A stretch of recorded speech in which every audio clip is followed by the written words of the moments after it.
năm tháng mình từng đi qua bên nhau mọi khó khăn trong đời.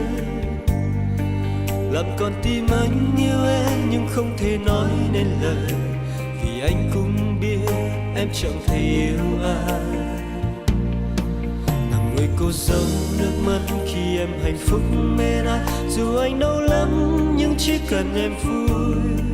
Và anh sẽ giữ giây phút khi anh được ở bên người, chỉ giây phút này anh được là chính anh mà thôi.